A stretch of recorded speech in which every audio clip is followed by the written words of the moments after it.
Good morning, everyone. Good morning. We're learning Mishna Beitza, Parak Aleph, Chapter 1, Mishna Dala, Mishna 4. And today's day of learning has been sponsored by Barry Steinberg to commemorate the yard site of his father, Pesach Yehuda ben Chaim, which is today, Shavash Rabban Aliyah. Okay, so yesterday we were discussing how, in order to be able to take the doves from the dovecote on Yontif, is if you prepared them from before Yontif, and therefore they're not muktzah on Yontif. But here the story is like this: Zimein Shchayrim, he designated or he prepared the dark ones. He had these dark doves. Those are the ones that he had designated to be used on Yontif. Umatzalavanim. And how do you like that? Guess what he finds in the compartment? He finds white ones. Yesterday there were dark ones there, and today there are white ones there. Or Lavanim Matzashchayrim. Or yesterday when he prepared them, the ones he prepared were white, and now he finds in that compartment the doves that are dark. So what do you think the halacha there should be? What do you think the halacha there should be? You can't take it. It's not the same ones, right? Quite obvious, right? It's not the same ones.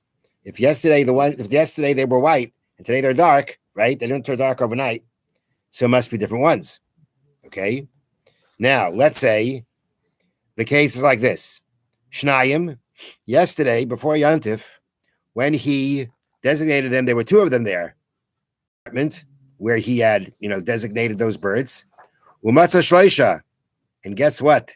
There's three of them there today. Mazel tov, no. And there's three of them there today, which means that another bird got mixed in. All right. So basically, don't you remember which ones you designated, which ones you didn't? The answer is no. You can't tell the difference. So you've got within these three birds, two birds that you definitely did prepare from yesterday. But you got a third one that got mixed in that wasn't prepared. So halacha in all these three cases are asurim. The birds are forbidden. Now let's just work a bit backwards. In the case of where you designated two and you found three in the compartment, so there it's asur because basically you definitely have a bird in there that doesn't belong, right? Meaning it's definitely there's one bird there that you didn't prepare from yesterday because yesterday there were two of them there when you designated.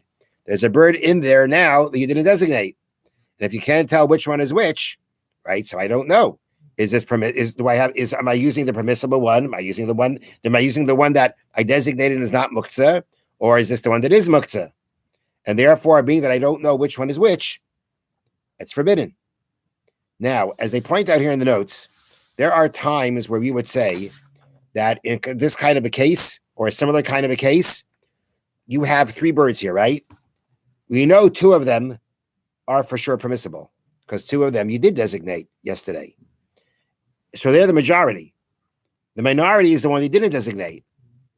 So there are definitely situations where we're going to say that the minority is nullified to the majority, that the minority loses its own identity and takes on the identity of the majority. And therefore, one might think that maybe I should apply that here too. Two of them are for sure permissible. One of them isn't. The majority permissible. Say the minority loses its identity to the majority. And the answer is you can't say that by animals. You can't say that by living things. Because as a living thing, it's too significant to be considered that it should lose its identity. You can't say it's something that's a living being, such as doves, because each one is too significant to lose its separate identity. So Baal Chai, it's significant, and therefore you're not going to say that it loses its own separate identity, takes an identity of the majority, and therefore in this case, we have to say that since I don't know which bird is permissible and which one is not, therefore they're all going to be forbidden. Now, in the first case, where the case was that you had designated dark ones in the compartment the day before Yontif, and lo and behold, on Yontif, you've got white ones, or vice versa. Obviously, these are not the birds you designated yesterday. And therefore, the Gemara says, the Bartanur brings this down, the Gemara says that, this is pretty pashut. It's pretty simple that it should be forbidden. It's not the same birds. What's there to talk about? And therefore, the Gemara says that the case here is the following. Let me read it to you from the notes.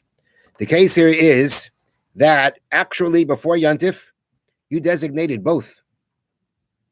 You had one compartment of white ones and one compartment of dark ones.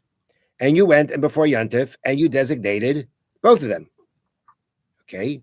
Now, the person prepared black doves and white doves. The black ones were in one compartment, the white ones were in another. On Yontif, he found the white doves in the compartment where he had prepared the black ones, and the black ones in the compartment where he had prepared the white ones. You got that? You started off on before Yontif. You had dark ones in one compartment, light ones in the other, and light ones in another compartment. You designated them both.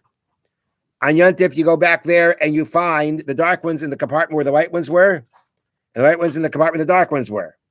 So we have two options here. We could either say they switched places, or we could say they're just completely different birds. The Mishna is teaching us that you have to assume they're completely different birds. It's not just that the ones that were in one compartment switched over to the other, but rather you have to assume that they're actually not the same ones. And the way they bring down here in the notes from the Meiri, they bring that it's brought down because the second possibility, being the prepared doves left and were replaced by unprepared ones, is more likely than the first that the prepared doves switch compartments. That's how the Meiri explains that when it comes to know if you know your dove coats and you know your doves and your birds, it would seem that to say that they switch compartments is less likely than to say it is completely different ones. And therefore, that is what you have to assume. And that is the novelty of the Mishna. That's what the Mishna is teaching us. Not just the case where, prepared white ones and now it's black ones. That's obvious. It's not the same ones. But the situation is where maybe we can say that actually the black ones where it's a situation where you, before Yontif, designated both. It's just that they switch compartments. They switch places. That the Mishna is teaching you. You did not say that. Next, the Mishna says, Shloisha. Next case is you designated before Yontif 3 birds in the compartment of the dovecote. And there's only 2 there. So one of them flew the coop, right? One of them left. Okay. What do we say about the other ones? So the answer is mutarim. You can assume it's the same ones. Just because one of them flew away, you don't have to assume that all 3 of them flew away and that these 2 are new ones. So when you had started off with 3, now you only find 2. Those 2 are permissible. Next case. Originally, when you prepared the doves, they were inside one of the compartments. But on Yontif, you found doves only on the ledge in front of that compartment and not inside. Okay? Yesterday, they were in the compartment, and that is where that's when I designated them, that's where they were.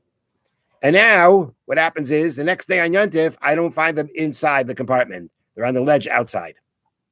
So the Mishnah says, Asurim, they are prohibited because we have to assume or consider the fact that these are not the same ones.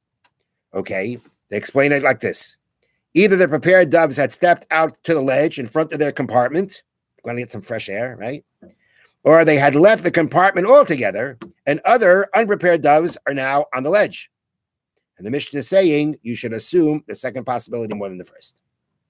Instead of just saying it's the same ones that came out on the ledge, you have to assume that, or you have to consider at least that no, that these are that, and actually it's more likely to consider that these are completely different birds.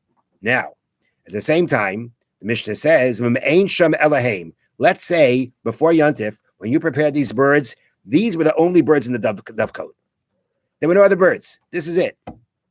Then we say, then we say they're mutter, even though they're on the ledge, which would lend itself to say they are not the ones that were inside the compartment. But we're only going to assume in that case that it's different birds if there were different birds in the dovecote before at that time.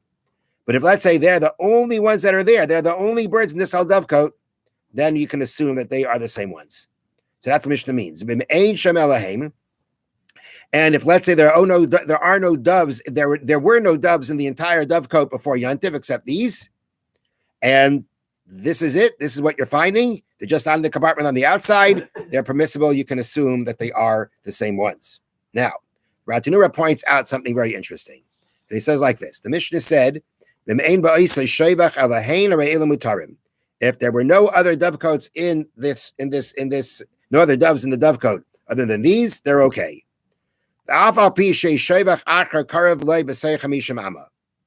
Even though there may be another dovecote that's within 50 amas, And if it's within 50 amas, there's reason to say that this bird may have come from a different one. The bird here now may have come from a different one. If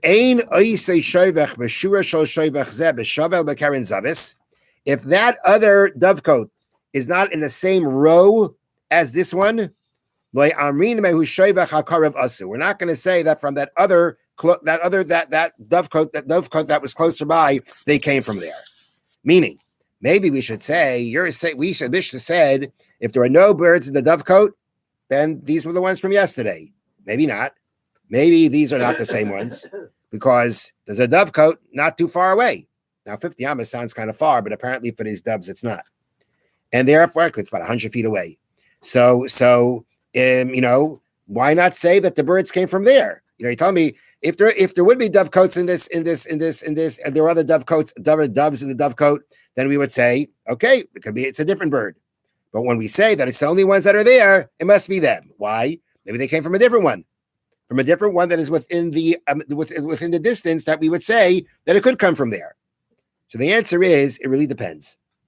If that other dovecote is in the same row as this one, it's just 50 amas away, within 50 amas, so then we could have possibly said, then we would consider the fact that the birds did come from there.